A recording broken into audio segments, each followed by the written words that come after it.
오늘 시편 기자는요, 우리 삶에 닥치는 고통이 은혜라고 고백합니다. 70년간의 이 바벨론 생활은 줄이고 목이 말랐지만 도리어 그 아픔이 하나님을 찾는 이 계기가 되었다는 것이죠. 이 고통을 통해 주님을 더 사모하게 되었고 기도하게 되었다고 고백을 합니다. 5절부터 6절까지의 말씀인데 우리 다시 한번 읽어볼까요? 5절부터 6절 시작. 줄이고 목이 말마 그들의 영혼이 그들 안에서 피곤하였도다. 이에 그들이 근심 중에 여호와께 부르짖음에 그들의 고통에서 건지시고. 그 하나님의 사랑은요, 우리를 완전히 독차지하고 싶은 사랑입니다. 이 바벨론에 끌려가게 해서라도 우상을 버리고 이 하나님만 바라보도록 하십니다. 자기 외아들을 십자가에 못 박아서라도 완전히 소유하고 싶은 존재가 저와 여러분입니다. 그래서 우리가 때로 이 권력에 이 마음이 뺏겨 있으면 이 권력의 허물을 느끼게 하십니다. 물질에 이 마음이 뺏겨 있으면 물질의 덧없음을 깨닫게 하십니다.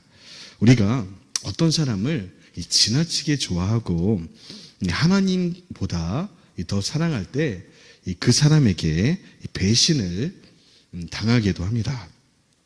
내 젊음이 칭찬받던 예쁘다, 멋지다 그렇게 칭찬받던 외모가 영원할 것만 같았는데 어느 날 이 거울을 봤는데 영원하지 않다는 것을 깨닫게 하시는 것이죠.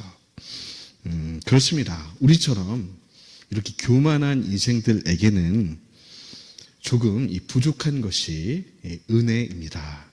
이 고통이 은혜고 이 배고픈 것이 은혜입니다. 시련당한 것이 은혜고 재수하는 것이 은혜입니다. 못생긴 것, 머리가 나쁜 것, 키가 작은 것 이런 것들이 다 은혜입니다. 아무튼 내 인생에 안 좋은 것들은 모조리 다 은혜다. 이렇게 생각하시면 됩니다.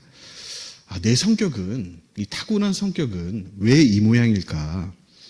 고쳐보려고 해도 잘 안 되시는 분들이 있죠. 그런데 이 성경을 보면 때로 이런 나쁜 성격도 은혜라는 거예요. 그 야곱을 보면 태생적으로 이 성격이 죄송한데 더러웠습니다. 좋지 않았죠.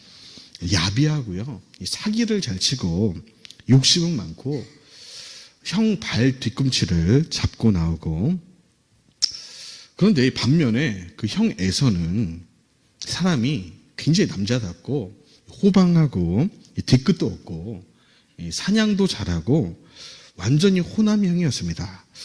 그런데 이 하나님은 이 자신을 일컬어서 뭐라고 하느냐?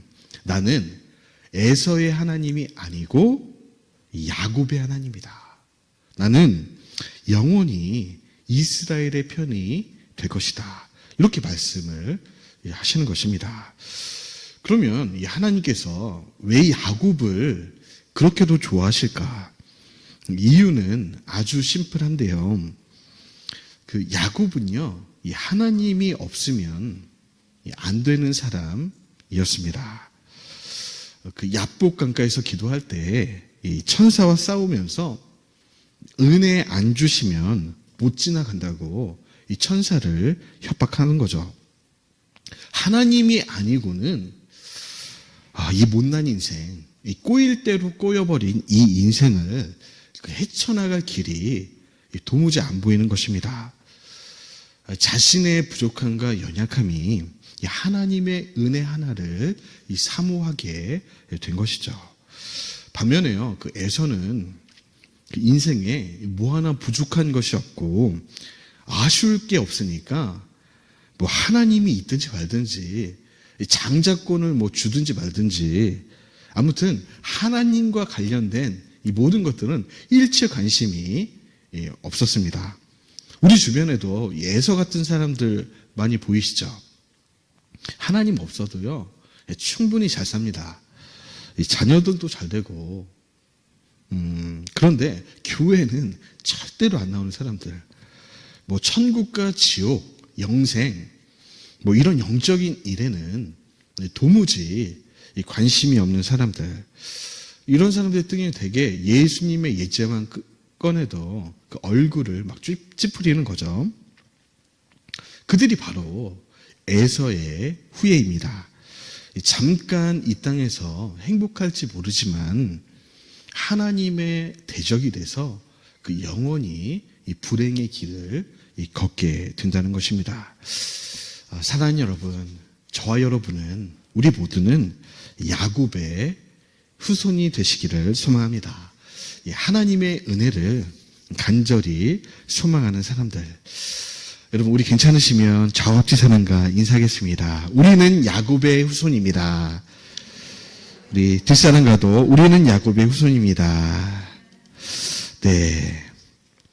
부끄러워하지 마시고 내가 이 부족한 그 야곱의 후손이다. 이제 자랑스러워할 이유라는 거죠. 하나님께서 이처럼 자신의 은혜를 이렇게 사모하는 그 야곱의 후손들에게 한 가지 약속을 주십니다. 오늘 본문 9절의 말씀인데요.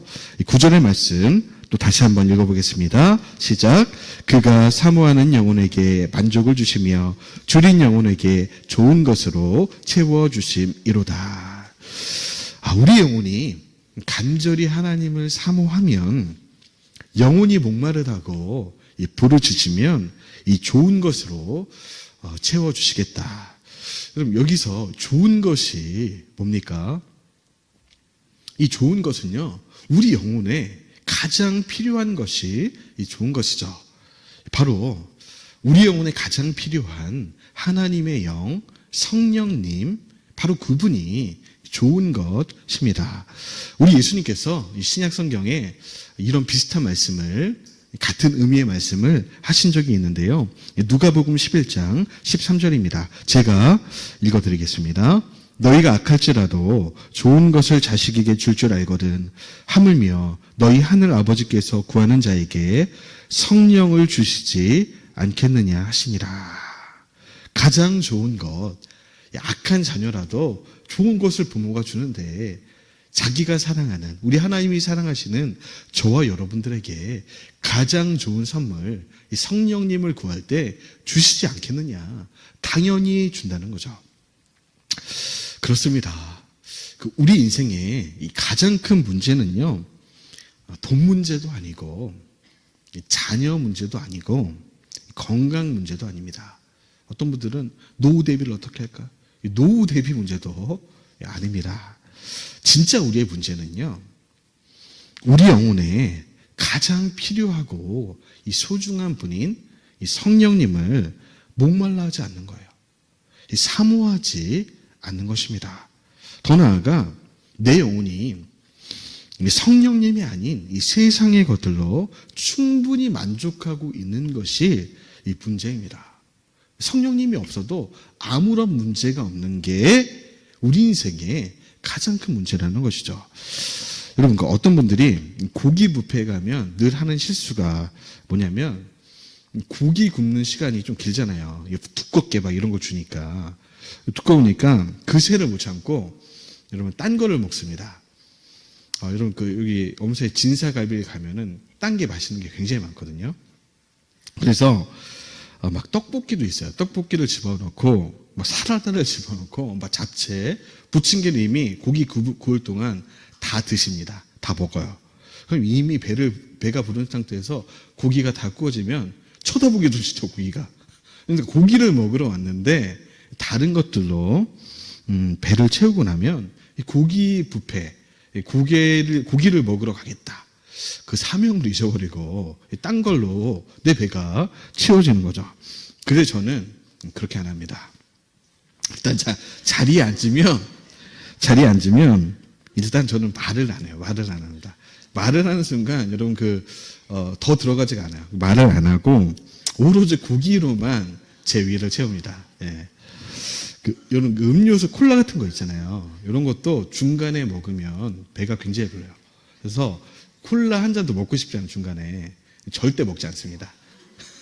어떻게 하냐면 마지막에 다 먹은 다음에 딱 한 모금을 딱 먹습니다. 그러면은 내가 고기 뷔페에 온 사명을 다 이뤘다. 그럼 똑똑하죠? 여러분도 제가 비밀 알려드렸으니까 고기 뷔페에 가시면 꼭 그렇게 하시길 바랍니다. 예. 말을 하면, 첫째 뭐요? 말을 하면 안 되고, 예. 둘째, 다른 것을 먼저 체험해야 된다. 예. 그렇게 하시면 됩니다. 어떤 분들은 속으로 무식한데요. 똑똑한 겁니다. 예. 그런데 제가 이렇게 말씀드렸지만 우리 영혼도 마찬가지입니다. 우리 영혼에 성령님이 들어오시고 싶어도 이미 내 영혼의 배가 쓰레기 같은 음식으로 가득 차 있는 거죠. 그렇게 내 영혼이 병들어가고 말기암으로 죽어가고 있다는 사실을 모르는 것이 그리스도인의 위기라는 것입니다.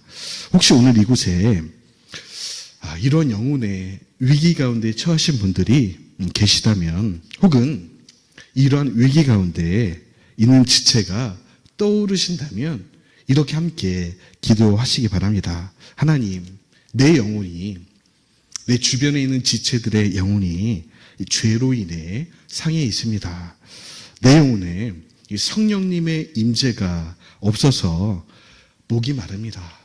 부서지고 건조하고 가난합니다. 내 메마른 영혼이 하나님을 원합니다.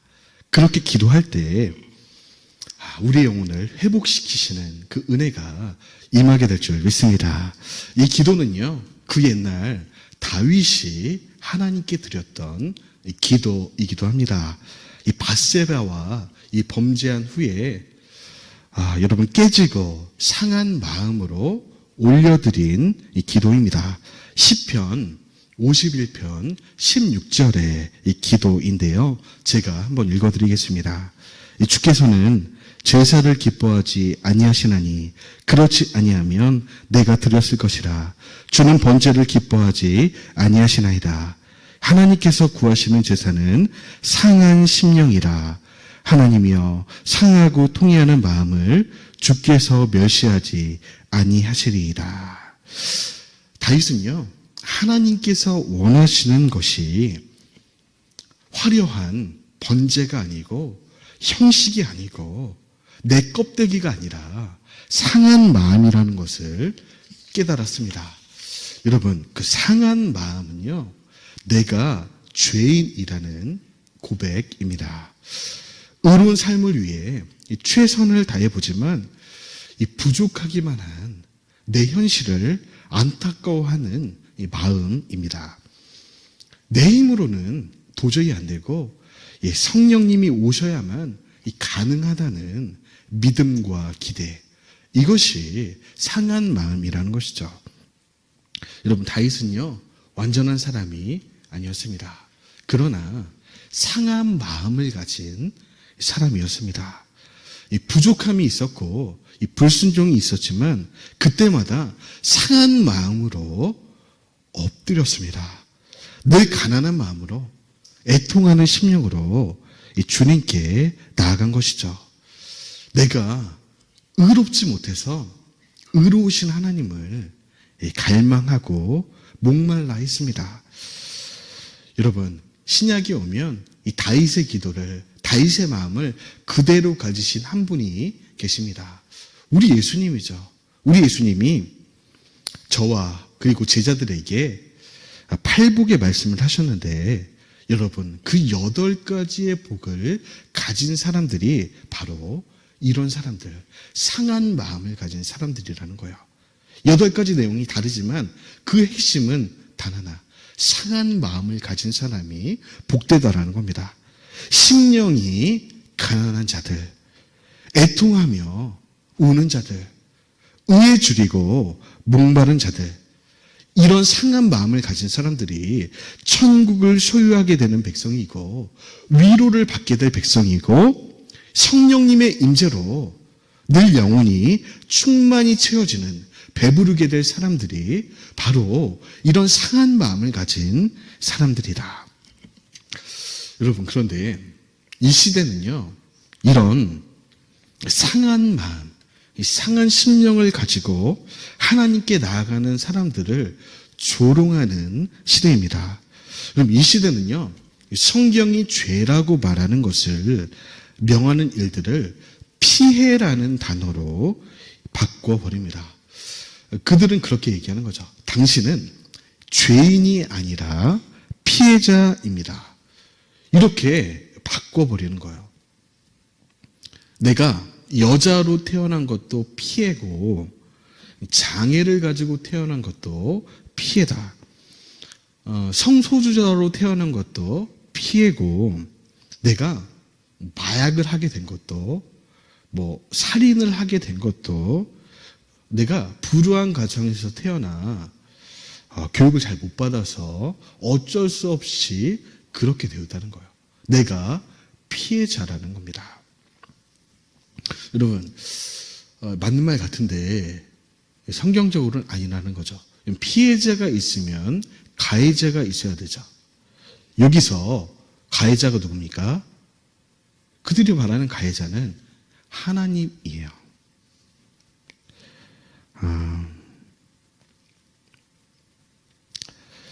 인간을 죄인이라고 말하는 성경이 가해자라는 것입니다. 하나님이 가해자고 당신은 피해자이기 때문에 여러분, 피해자가 상한 마음을 가지고 기도하는 것은 잘못이라고 얘기하는 것입니다. 도리어 가해를 한 하나님이 피해를 당한 인간에게 상한 마음으로 회개해야 한다고 말합니다. 실제로 이 많은 복음주의 교회들이 이 세상의 풍조를 따라, 이 세상의 메시지를 따라서 하나님을 그저 피해당한 우리를 위로하는 분으로 소개한다는 것입니다. 그러니 가해를 한 하나님이 간절히 지금 사과하고 있으니까 피해를 받은 여러분은 위로를 받고 가라고 속삭이고 있다는 것입니다. 여러분, 맞습니까? 성경적으로 보면 아니라는 것입니다. 하나님은 가해자가 아닙니다. 우리가 가해자입니다. 우리가 죄를 범했고 이 하나님의 의로움과 거룩함에 이 피해를 입혔습니다. 이 순서를 바꾸면 안 됩니다. 우리가 이 순서를 뒤바꾸는 순간 상한 마음은 피해의식이 되어버립니다. 그러나 내가 아무리 피해자 코스프레를 한다고 해서 내가 죄인이라는 사실이 변하는 것은 아닙니다. 여러분, 호박에 줄을 긋는다고 해서 수박이 되지 않는 것처럼 우리의 본질, 나는 죄인이고 내가 가해자라는 이 사실은 변하지 않는 거죠. 그렇습니다. 이 죄인이 이 구원을 받는 방법은 딱 한 가지인데요. 이 상한 심령의 사람이 되는 것입니다.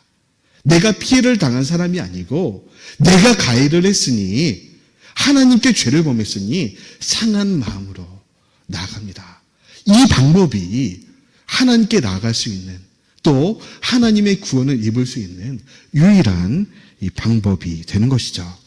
사랑하는 여러분, 우리 인생에 그 앞에 놓인 양갈래길이 있습니다.